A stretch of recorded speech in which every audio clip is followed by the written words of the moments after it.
በስተፋላለዩ ኩርናዓት ዓለም ኮይንኩም ሰና ዘለኹም ክቡራት ተኸታተልትና ከመይ ትኾኑ ዕለታዊ ዜናታት ዝተፈላለዩ ሓበሬታታት ብምክታት እንሆ ጀሚሮሎም ፈለማ ቀንዲ ዜናታት ክነስምዓኩም ኢትዮጵያ በወታደራዊ በጀት ካብ ምብራቅ አፍሪካ በቀዳምነት ከም ትስራዕ ሓደ ጸብጻብ አመልኪቱ መነባብሮ ሰማይ ተሰቂሉ ልዕሊ 20 ሚልዮን ህዝቢ ኢትዮጵያ ተጸባይ ሓገዝ ኣብ ዝኾነላ ሃገር መንግስቲ ኢትዮጵያ ግና ቢልዮናት ዶላራት መዲቡ ወታደራዊ ዓቕሙ ይሃንጸሉ ክብል እውን እቲ ጸብጻብ ኣቃሊሑ ጊዜያዊ መምሕዳር ትግራይ ኣብዚ ሰሞን ክቃላሕን ዝጸንሐ ሓበሬታ መልሲ ሂቡ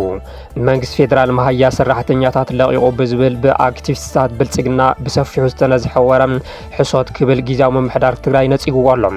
ዕላምኡ ንህዝቢ ትግራይ ካብ ቀንዲ ኣጀንዳ መኸተ ንምስሓት ይኽብል እውን ኣገንዚቡ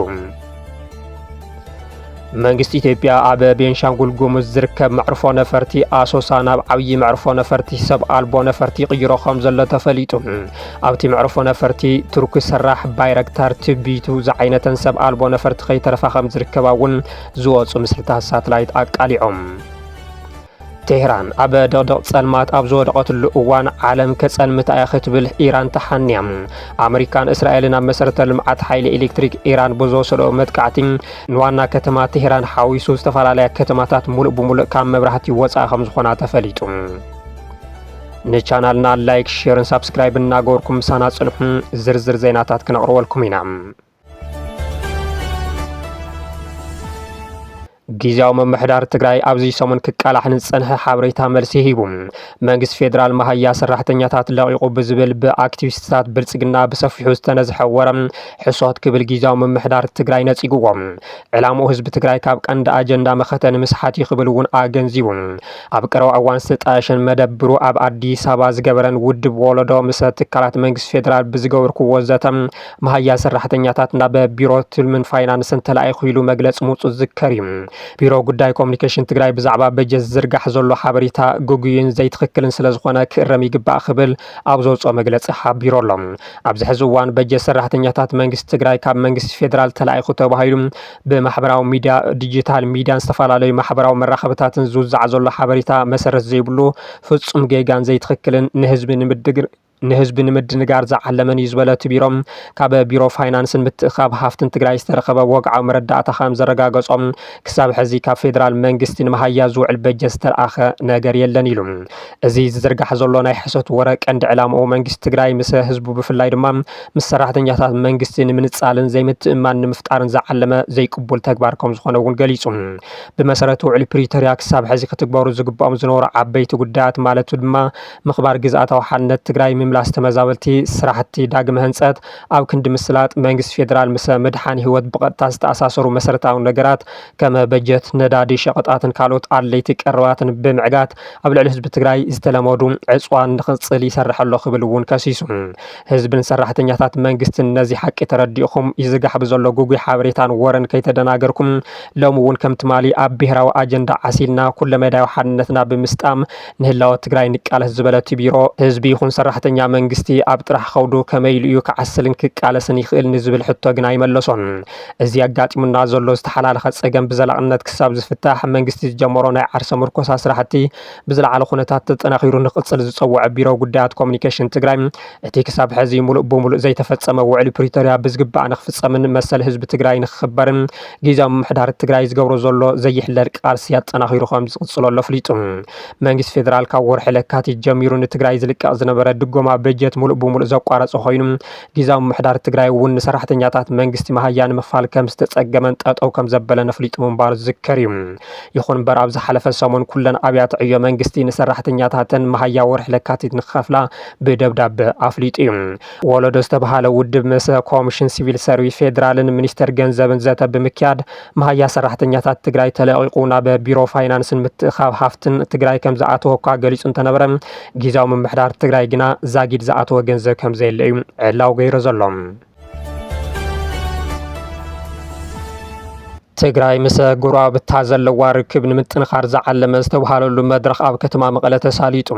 ተወከልቲ ህዝቢ ትግራይ ጎረባብቲ ህዝብታት ኣምሓራ ዓፋር ኣገውን ካልኦት ኣካላትን ዝተሳተፍሉ ኣብ መንጎ ህዝብታት ሰላማዊ ዝምድናን ሰላም ንምጥንኻርን ዝዓለመ መድረኽ ትማሊ ኣብ ከተማ መቐለ ተሳሊጡ እቲ ምትሕባር ህዝብታት ንሰላም ብዝብል መሪ ሓሳብ ዝተኻየደ መድረኽ ሰላምን ምሕዝነትን ህዝብታት ንምጥንኻር ኣብ መንጎ ህዝብታት ዘሎ ሰላማዊ ርክብ ንምጉልባት ዝዓለመ ከም ዝኾነ ዝተገለጸ ኮይኑ ፍቓዶ ግዝያዊ መጽለሊ ዘለዉ ተመዛበልቲ ናብ ስሩዕ ህይወቶም ንኽምለሱ ግዳይ ዝኾኑ ክከሓሱን ፍትሒ ክረጋገጽን ሰላማዊ ርክብ ህዝብታት ምህላው ወሳኒ እዩ ተባሂሉ እዚ እቶም ህዝብታት ጥራሕ ብምርካቦም ብኸመይ ተግባራዊ ይኸውን ንዝብል ግና ዝተውሃቦ መብርሂ የለን ኣብ ባይታ ዘለውን ጸገማት ብምፍላይ ዕድላት ብምጥቃም ሓድነትን ምሕዝነትን ህዝብታት ምጥንኻር የድሊ ዝበሉ ኣብቲ መድረኽ ዝተረኸቡ ተሳተፍቲ ህዝቢ ትግራይ ምስ ጎረባብቲ ህዝብታት ሰላማዊ ርክብ ከጠናኽር ኩናት ዝፈጠሩ ዕንወትን በሰላም ንምርዳእ ዝሕግዝ ምዃኑ እውን ኣስሚሮምሉ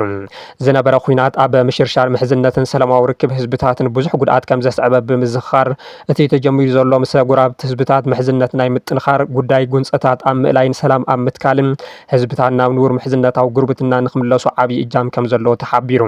ኣብ ዝሓለፈ ሰሙን እውን ኣብ ከተማ ኣላማጣ ኣብ መንጎ ህዝብታት ትግራይን ኣምሓራን ዘሎ ርክብ ንምጥንኻር ዝዓለመ መድረኽ ተሳሊጡ ምንባሩ ዝፍለጥ እዩ ኣብ ሱዳን ከሰላ እውን ህዝብታት ትግራይ ኤርትራ ኣምሓራን ሱዳንን ዝተሳተፍሉ ኣካል እቲ ዝተጀመረ ጽምዶ መድረኽ ተሳሊጡ ምንባሩ ይዝከር እዚ ህዝቢ ትግራይ ካብ ጎረባብቱ ካብ ዝገጥሞ ቅርሕንቲ ንምውፃእ ሓደ መንገዲ ከም ዝኾነ ዝግለጸሉ ዘሎ ምጥንኻር ርክብ ጎረባብቲ ህዝብታት ካብ ግዜ ናብ ግዜ እናተጠናኸረን እናሰፍሐን ይኸይድ ከም ዘሎ ይግለጽ ህዝቢ ትግራይ ምስ ህዝብታት ኤርትራን ኣምሓራን ዘለኣለም ኣብ ኩናት ንኽነብር ብሂጉ ምስ ኩሎም ዘናኸሶን ግዝኣቱ ንኽውረር ዝገበረን ስርዓት ብልጽግና ግና እዚ ርክብ ኩናት ዘዋልድ እዩ ብምባል ከፈራርሕ ይስማዕ ኣብ ቀረባ እዋን መሳሰይ ጆኖሳይድ ተባሂሉ ካብ ኣሜሪካ ዝተባረረ ሰለሞን ቦጋለ ዝተባሃለ ውልቀ ሰብ ናብ ወልቃይት ብምራህ ሕዚ እውን እንትፍክር ተረኣዩ ኣብ እዋን ወራር ጆኖሳይድ ትግራይ በብመድረኹ እናተረኸበ ካላሽን ተሓንጊጡ ተጋሩ ገበን ጆኖሳይድ ንኽፍጸሞም ጽልኢ ዘረባታት ብምንዛሕ ዝፍለጥ ሰለሞን ቦጋለ መሳሰይ ጆኖሳይድ ተባሂሉ ኣብዚ ወርሒ ናብ ኢትዮጵያ ከም ዝተባረረ ዝፍለጥ እዩ ኣብ ጎንደር ተረኺቡ ኣብ መላእ ኣምሓራ ዝርከቡ ተጋሩ ካብ መንበሪኦም ወፂኦም ናብ ሓደ መዕጎሪ ክኣትዉ ኣለዎም ኢሉ ኣብ ኣደባባይ ዝኣወጀ ሰለሞን መንግስቲ ኣሜሪካ ካብ ተቃለስቲ ዲያስፖራ ተጋሩ ብዝረኸቦ ጭቡጥ መርትዖታት ኣደጊፉ እዚ ንጆኖሳይድ ዘመቻቸወ ገበነኛ ኢሉ ካብ ኣሜሪካ ሰጉጉ እዩ ካብ ኣሜሪካ ድሕሪ ምብራሩ ምስቲ ኣብ ምዕራብ ትግራይ ተጋሩ ንኽጸንቱ ዝገብር ዘሎን ኮነሬል ደመቀ ዘውዱ ከም ዝተራኸበ ምጽብጻብና ዝዝከር ኮይኑ ሕዚ ድማ ናብ ምዕራብ ትግራይ ብምምራሕ ካላሽን ሒዙ ኣብ መሬት ትግራይ እንትፍክር ተራእየሎም ቅድሚ ሕዚ ኣባል ፋኖ እናበለ ዝተፈላለዩ ኣካውንትታት ማሕበራዊ ሚድያ ከፊቱ ኣብ ልዕሊ ተጋሩ ጽልኢ ዝነዝሕ ዝነበረት ሂሳብ ሕዚ ድማ ምስቲ ተጋሩ ናብ መረበቶም ንኸይምለሱ ብስርዓት ብልጽግና ሰልጢኑን ተዓጢቑን ዝርከብ ንባዕሉ ዋርድያ ተከዘይሉ ዝጽዋዕ ሓይሊ ኮይኑ ስእልታት ክለዓል ውዒሉ ኣሎ ወልቃይትን ጸገዴን ጎንደር ኣካል ቤገ ምድሪ ኣምሓራ እዩ ጉዳይ ወልቃይት ጉዳይ መሬት ዘይኮነስ ጉዳይ መንነት እዩ ክብል እውን ፈኪሩ ኣሎ ምዕራብ ትግራይ ብእኒ ኮነሬል ደመቀ ዘውዱ ብዝምራሕ ሓይሊ ተወሪሩ ዝርከብ እኳ እንተኾነ ብቐንዱ ናብ በዓል ዋንኡ ንኸይምለስ ሓኒቑ ሒዙ ዘሎ ግና እቲ ግዝኣት ትግራይ ብመሰረት ሕገ መንግስቲ ናብ ዝነበረ ክምልሱ ኢሉ ኣብ ፕሪቶሪያ ዝተስማዕምዐ ስርዓት ብልጽግና ምዃኑ ንኹሉ ግልጽ እዩ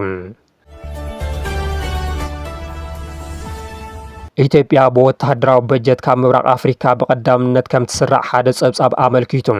መነባብሮ ሰማይ ተሰቂሉ ልዕሊ 20 ሚልዮን ህዝቢ ኢትዮጵያ ተጸባይ ሓገዝ ኣብ ዝኾነላ ሃገር መንግስቲ ኢትዮጵያ ግና ቢልዮናት ዶላራት መዲቡ ወታደራዊ ዓቕሙ ይሃንጸሎ ክብል እውን እቲ ጸብጻብ ኣቃሊዑ ኣብ በጀት ዓመት 2026 ዓመት ፈረንጂ ጎረባብቲ ሃገራት ትኹረተን ኣብ መሰረተ ልምዓትን ንግድን ኣብ ዝገበራሉ እዋን ኢትዮጵያ ግና ናይ ምክልኻል ዓቕማ ኣብ ምሕያል ዓብዪ ወፍሪ ትገብር ከም ዘላ ዝጸብጸበ ግሬት ኣፍሪካ ዲጂታል ሚድያ ዝተባሃለ ማዕኸን ዜና እዩ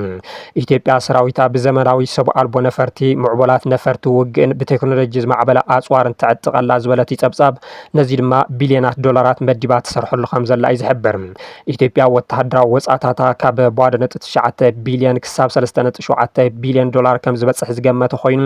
እዚ ድማ ሜጋ ፕሮጀክትታት ክህንጽ ዝኽእል በጀት ከም ዝኾነ ይገልጽ ኣብዚ ሕዚ እዋን ጎረባብቲ ሃገራት ጥመተን ኣብ ህንጸት መሰረተ ልምዓትን ልውውጥ ንግድን ኣብ ዝገበራሉ ግዜ ኢትዮጵያ ግና ግዙፍ ሰራዊት ኣብ ምህናፅ ኣትኩራ ከም ትርከብ ብምሕባር እዚ ዝኾነሉ ድማ ኣብታ ሃገር ዝቕባብ ዋጋ ሰማይ ኣብ ዝዓረገሉ በዚ እውን መነባብሮ ዜጋታት ኣብ ዝኸበደሉ ሚልዮናት ውሕስና ምግቦም ኣብ ዘይረጋገፅሉ ምዃኑ ዘደምም ይገብሮ ይብል። ኢትዮጵያ ኣብ እዋን ዘመነ ኢህወደግ በጀት ሰራዊት ምክልኻል ሃገር ካብ ሓፈሻዊ ምህርቲ ውሽጢ ዓዲ ካብ 200 ንኸይዓቢ ወሲና ሰራዊታ ተቐላቢ ጥራሕ እንተይኮነስ መፍራይ ንክኸውን ናይ ባዕሉ ፕሮጀክትታት ንክሰርሕ ዝግበር ዝነበረ ኮይኑ ብልፅግና ግና ኩሎም ዓይነታት ፕሮጀክትታት ንጎኒ ገዲፉ ብናህሪ መነባብሮ ዝሳቀጥ ዘሎን ብሕፅረት ረድኤት ዝመውት ዘሎን ዘይጉረሲዑ ሓያል ሰራዊት ሃኒፁ ንህዝቡ እናጨቆነን ንጉራብቲ እናፈራርሐን ዕድመ ስልጣኑ ንምንዋሕ ዝሰርሕ ስርዓት ምዃኑ ብዙሓት ይዛረቡ። ኢትዮጵያ እዋን ወራር ትግራይ 28 ቢልዮን ዶላር ኪሳራ ከም ዝበፅሓ ዝወፁ መረዳእታታት ዝምስክሩ እንትኾኑ ቀዳማይ ሚኒስትር ኣብይ ኣሕመድ እውን ሓደ እዋን ዶላራት ኢና ንትኩስ ዘለና መዋሎም ዝዝከር እዩ። ይኹን እምበር ካብቲ ናይ ትግራይ ኩናት ዘይተምሃረ ዝመስል ስርዓት ብልፅግና ሕዚ እውን ቢልዮናት ዶላራት መዲቡ ኣብ ዕድጊት ኣፅዋርን ምስልጣን ሰራዊትን ተፀሚዱ ዝርከብ ኮይኑ ህዝቢ ኢትዮጵያ ግና በብመዓልቱ ካብ ዝኸፍአ ናብ ዝገደደ እናምርሐ ይርከብ።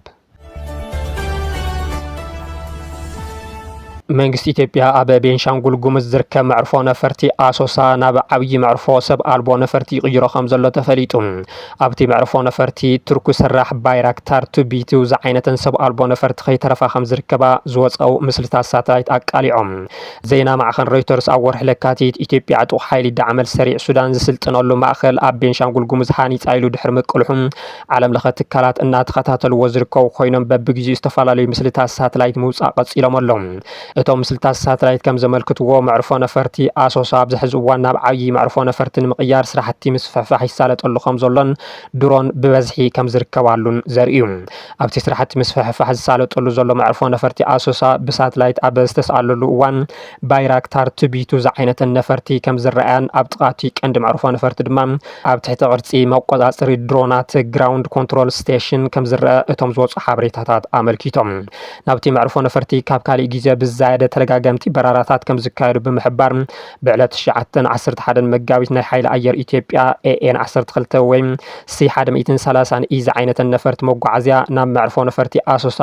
ተደጋጋሚ በረራ ከም ዘካየዳ እቶም ብሳተላይት ዝከታተሉ ኣካላት ተፈሊጦም። እዚ ድማ መዕርፎ ነፈርቲ ኣሶሳ ንሱዳን ዝወቕዓ ሰብ ኣልቦ ነፈርቲ ንምጥቃም ይውዕለሎ ዝብል ጥርጣረ ናብ እርግፀኝነት እናዓበየ ንክመፅእ ምክንያት ከም ዝኾነ እዩ እናተገለፀ ዝርከብ። እዚ ብዓብዩቲ ኣብ ውሽጢ ክልል ቤንሻንጉል ጉሙዝ ከም ዘሎ ነዊሕ እዋን ዝግለጽ ዝነበረ ማዓስከር RSF ካብ ደቡብ ሱዳን ከተማ ኩርሙክ ኣስታት 33 ኪሎ ሜትር ርሒቑ ንክነፅ ዝተግበረሉ ምክንያቱ እውን ነዚ ክኸውን ከም ዝኽእል ይግመት። ኣብ ጥቃቲ ኣብ መወዳእታ 2025 ዓመት ፈረንጂ ዝተሃነፀ ማእኸል መሰልጠኒ ዕጡቕ ሓይሊ ዳዕመል ሰሪዕ ናይ ኢትዮጵያ ራዳር ከም ዝርከብን ኣብ መንጎኦም ዘሎ ርሕቀት ትሕቲ 1 ኪሎ ሜትር ጥራሕ ከም ዝኾነን ዘመላኽቱ እቶም መረዳእታታት እቲ ስርዓት ራዳር ብሰለስተ ላውንቸር ዝቆመ ካብ ገጽ መሬት ናብ ኣየር ዝከላኸል ባትሪ AS 125 ዘተናግድ ተባሂሉ እቲ ማዓስከር ዘለዎ ቦታ ናብቲ ናይ ሰራዊት ኢትዮጵያ ዘለዎ ርሕቀት ናይ RSF ናይ ምዃን ተኽእሉ ዝለዓለ ይገብሮ ዝበሉ እቶም ጸብጻባት ብፍላይ ኣብ ዝሓለፈ ሰሙን ኣብ ልዕሊ ሰራዊት ሱዳን ዝተኻየደ መጥቃዕቲ ካብ ኢትዮጵያ ዝተበገሰን ሰራዊት ምክልኻል ኢትዮጵያ ዝተሳተፈሉ ምዃኑ ዘራጉድ ይብሉ። አንጻር ሰራዊት ሱዳን ዝዋጋእ ዘሎ ብጀነራል መሐመድ ዳጋሎ ዝምራሕ ወሃቢ ህጹጽ ደገፍ RSF ካብ ኢትዮጵያ ብተወሳኺ ኣብ ሊብያ እውን ማዓስከር ከም ዘለዎ እናተገለጸ ይርከብ። እቲ መስከረም 2025 ከም ዝተለዓለ ዝገልጽ ምስሊ ሳተላይት ዳዕመል ሰሪዕ ኣብ ደቡባዊ ምብራቕ ሊብያ እውን ማእኸል ከም ዘሎ ዘረጋግጽ እንትትከውን ልዕሊ 300 መኻይን ቅድሚ ናብ ሱዳን ምጓዓዝን ዝጸንሓሉ ማእኸል ከም ዝኾነ ዘርኢ እዩ። ሕዚ ኣብ ሱዳን ዝካየድ ዘሎ ውግእ ኩናት ሕድሕድ ኣይኮነን ናብ ዝብል ድምዳመ እናተበፅሐ እንትትከውን ሰራዊት ሱዳን ምስቲ ጃንጃዊድ ሚሊሽያ ጥራሕ እንተይኮነስ ክሳብ 7 ሃገራት ብቐጥታን ብተዘዋዋርን ዝሳተፋሉ ዘለዋ ናይ ውክልና ውግእ ይገጥም ከም ዘሎ እዩ ዝገልጽ ዘሎ። እዚአን ድማ ብቐንዱ ሕቡራት ዓረብ ኤሚሬትስ ኮይና ኢትዮጵያ፣ ሊብያ፣ ቻድ፣ ደቡብ ሱዳን፣ ማእኸላይ ኣፍሪካ፣ ኬንያን ኡጋንዳን ኣብ ኩናት ሱዳን ዝሳተፋ ዘለዋ ሃገራት ከም ዝኾና ዝወፁ ዘለዋ ሓበሬታታት የመልክቱ። ቴህራን ኣብ ደቕደቕ ጸልማት ኣብ ዝወደቐትሉ እዋን ዓለም ከጸልምታ እያ ክትብል ኢራን ተሓንያ። ኣሜሪካን እስራኤልን ኣብ መሰረተ ልምዓት ሓይሊ ኤሌክትሪክ ኢራን ብዝወሰድኦ መጥቃዕቲ ንዋና ከተማ ቴህራን ሓዊሱ ዝተፈላለየ ከተማታት ሙሉእ ብሙሉእ ካብ መብራህቲ ወፃኢ ከም ዝኾና ተፈሊጦሎም። እስራኤልን ኣሜሪካን ኣብ መሰረተ ልምዓት ሓይሊ ኢራን ድሕሪ ምጥቃዕን ቴህራን ናብ ጸልማት ተቐይራላ። ትማሊ 20 መጋቢት 2018 ዓመተ ምህረት እስራኤልን ኣሜሪካን ሓበራዊ መጥቃዕቲ ኣብ ልዕሊ ትሕቲ ቅርፂ ሓይሊ ኢራን ሰፊሕ ዕንወት ዘብፅሐ ኮይኑ ከም ውፅኢቱ ድማ ርእሰ ከተማ ቴህራን ሓዊሱ ብዙሓት ከተማታት ኣብ ጸልማት ተሸሚመን ኢራናውያን ድማ ናብ ጎደናታት ወፂኦም ቁጥዖም ይገልጹ ኣለዉ። ነዚ ስዒቡ ኢራን ገመድ ኢንተርኔት ዓለም ክትቆርጽ ከም ትኽእል ኣጠንቂቓላ። በይነይ ተደፊና ኣይተርፍን ዝበለት ኢራን ነቲ ብመጻብኦ ሆርሙዝን ቀይሕ ባሕርን ዝሓልፍ ገመዳት ኢንተርኔት ክትቆርጾ ምዃና ጠንቂቓ። ካብ 95 ክሳብ 97 ሚእታዊ ናይ ዓለምና ትራፊክ ኢንተርኔት ብሳተላይት ዘይኮነስ ካብ 1 ክሳብ 2 ሜትሮ ኣብ ትሕቲ ባሕሪ ብዝተቐበረ ፋይበር ኦፕቲክ ገመዳት ዝመሓላለፍ ምዃኑ ዝፍለጥ እዩ። ዝውውር ስርዓት ባንኪ ኣክስዮን ንግዲ ግልጋሎት ክላውድን ነብሲ ወከፍ ፋይናንሳዊ ዕዳጋን ዘራኽብ ዋሕዚ ዳታ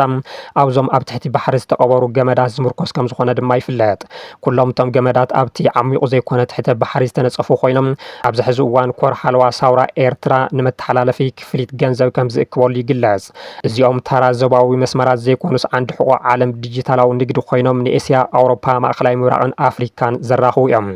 ኮር ሓለዋ ሳውራ ኢራን ኣብ ዘውፅኦ መግለፂ እቲ መጥቃዕትን ተቐፂሉ ኣብ መጻወ ሆርሙዝን ቀይሕ ባሕርን ዘሎ ስትራቴጂካዊ ትሕተ ቅርጺ ፋይበር ኦፕቲክስ ክብጥሶ እየ ብምባል ተሓንየሎም። ኣብ 21 ክፍለ ዘመን ሓበሬታ ዳርጋ ህይወት እዩ። ንሓንቲ ደቂቃ እኳ ፍሰት ሓበሬታ ተቋሪጹ ማለት ዓለም ክንደይ ዝኣክል ኪሳራ ክገጥማ ከም ዝኽእል ንምግማቱ ኣየጸግምን። ኢራን እቲ ተሓንያቶ ዘላ ናብ ተግባር እንተቐይራቶ ምናልባት እውን ዓለም ኣብ ታሪኻ ሪኣቶ ዘይትፈልጥ ፍጻመ ክትተኣናግድ ከም ትኽእል ናይ ብዙሓት ስጋት ኮይነሎም። ኣብ መንጎ ኣሜሪካን እስራኤልን ኢራንን ዝካየድ ዘሎ ወተሃደራዊ ወጥሪ ብዛዕባ ስትራቴጂካዊ ወሽመጥ ሆርሙዝን መጻወ ባብኤል መንደብን ክፍተታት ፈጢሮሎም። እቲ ስጋት ዓለማዊ ቁልብላዊ ሓይልን ቁጠባዊ ውድቀትን ከስዕብ ይኽእል እዩ ዝብል እዩ። እቲ ንቀይሕ ባሕሪ ምስ ወሽመጥ ዓደን ዘራኽብን ብካናል ስዊዝ ኣቢሉ ንኤስያን ኣውሮፓን ዘራኽብን መጻወ ባብኤል መንደብን ከመ ደም ሱር ዓለም እዩ ዝቁጸር። ኣብዚ እዋን እዚ ኣብ ማእከላይ ምብራቕ ዝካየድ ዘሎ ጎነፅና በዘባዊ ቁልብላዊ እናተጋደደ ኣብ ዝኸደሉ ዘሎ እዋን እዚ ኣገዳሲ መስመር ንግዲ ዒላማ መጥቃዕቲ ክኸውን ይኽእል እዩ ዝብል ስጋኣት ኣሎ።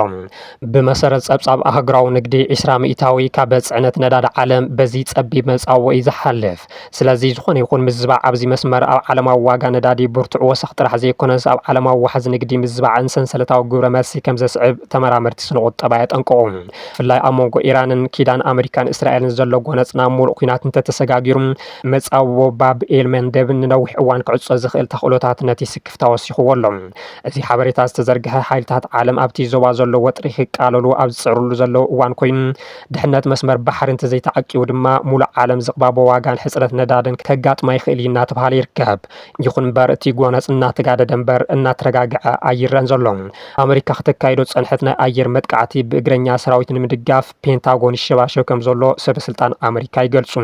ኣብ የመን ዝርከብ ዕጡቕ ሓይሊ ሁቲ ድማ ንኢራን ንምሕጋዝ ሰራዊቱ አንቀሳቒሱ ኣሎ። ቱርኪ ንኢራን ብምድጋፍ ክትስለፍ ከም ትኽእል ምልክታት ይረኣየሎም። ፕረዚደንት ትራምፕ ኣብ ሰሙን ክዛዝሙ ኢሎም ብመልክዕ ኦፕሬሽን ዝጀመርዎ ኩናት ኢራን ዓለማዊ ናይ ምዃን ዕድሉ እናሰፍሐ ይመጽእ ከም ዘሎ ብዙሓት ስጋኣቶም ይገልጸሎም።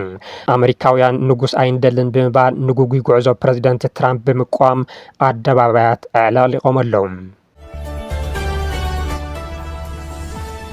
ዜናታትና ኣብዚ ንዛዝም ሰናይ ጊዜ